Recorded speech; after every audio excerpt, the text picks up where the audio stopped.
Hi, everyone. Jaime Kalman Chipko here with Inspired Healing and Awareness, and it's time for some Jaime Magic. So I hope you guys are doing great today. I was thinking about something, and it's really about parenting. But if you're not a parent, I think you can also get a lot out of this share because it's really about feelings and how we react to our own feelings and the feelings of the people who we care about, as well as how we react to other people's feelings in general.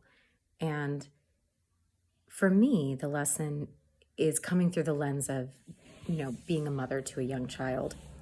And so that's how I'll frame my share for you today. But again, if you don't have children, there are other ways that you can apply this conversation and, see what it brings you in terms of insights or information that would help you show up in your life more powerfully. So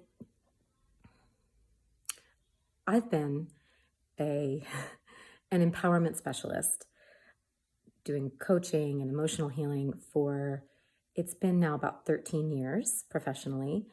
And, I spent so many hours talking with so many people about their childhood wounds and the things that their parents had done or didn't do that caused them to be sitting there with me all these years later, in my practice, trying to help them to understand the feelings that they were still carrying from those times. Then, and always these root causes, they always show up in childhood. So when I became a parent, I felt a huge responsibility to my child to bring all of the insights and awareness that I had gained from helping clients heal their, childhood wounds and those emotional pains from the past.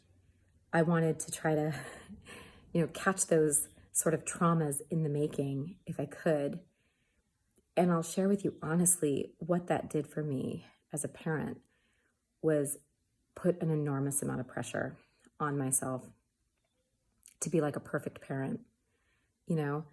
I was like so aware of every word that I said and every way that I handled conflict and every way that I tried to, discipline consciously and compassionately. And every time I lost my temper and would have to clean it up.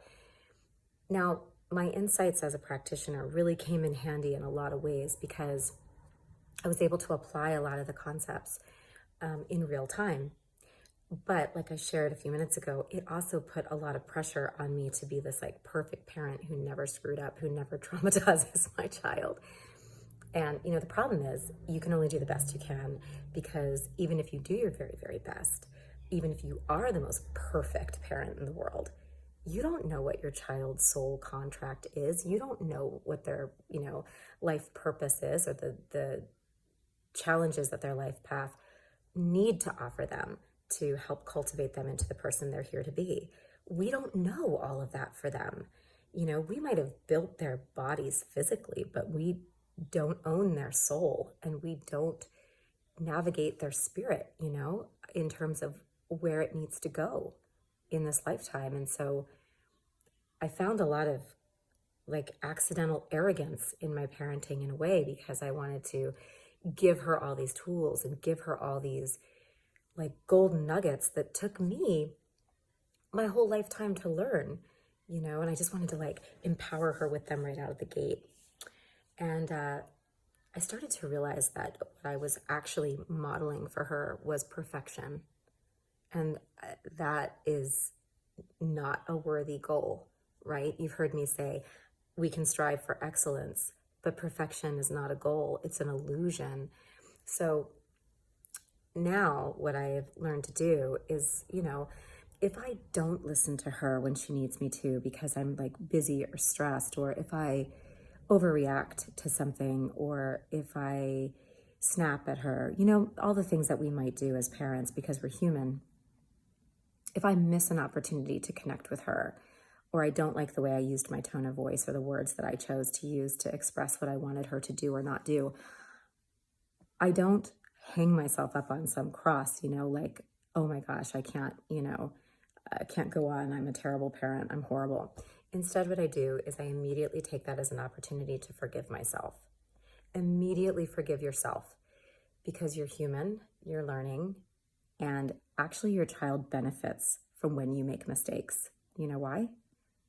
Because yes, they're watching your every move, and I know that puts pressure on you, but what if it didn't? What if instead we use the fact that they're watching our every move to teach them how, when we do lose our temper or we do make a mistake, how we clean it up, how we own it, how we take accountability for it, how we set a new intention, and how we share that with our children, you know, showing them how we use our words.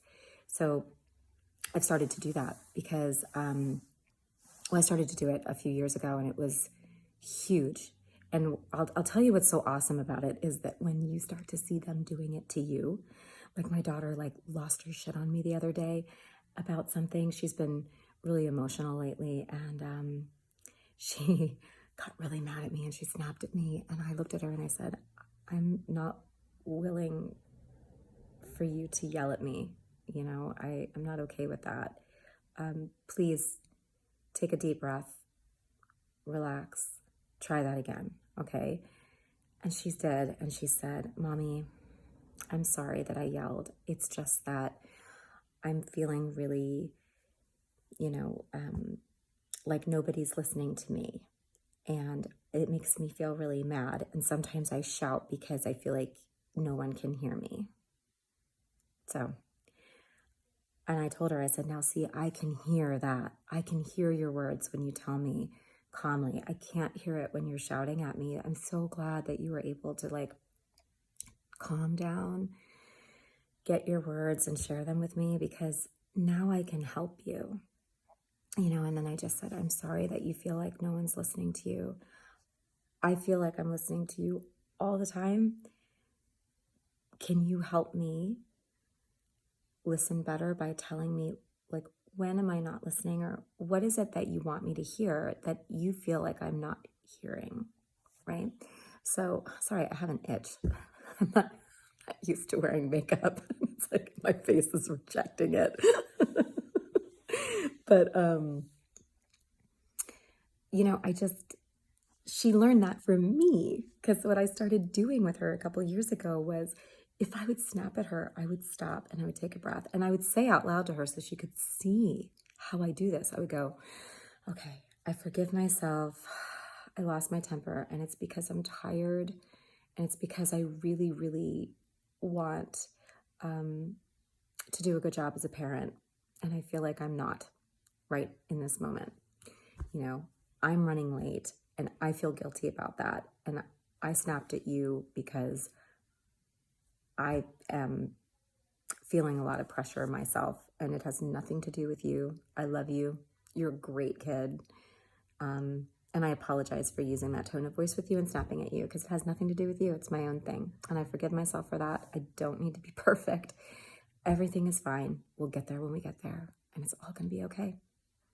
So I've been doing that with her regularly for years. And the coolest thing about it is it does two things. One is it releases me from the prison of perfection. If I blow up at her, if I make a mistake, I just clean it up. I take responsibility, I forgive myself, and I set a new intention with her. I let her know how I will talk to her moving forward. So, and the second thing it does is it releases your child from internalizing your anger and them thinking that they did something wrong, or they're a bad kid, or, you know, they're not safe with you in some way. So it releases both of you. It's a wonderful practice, and I really wish you a lot of luck and love with it as you practice it, either with coworkers, family members, boyfriends, girlfriends, husbands, neighbors, or kids. So have an awesome day.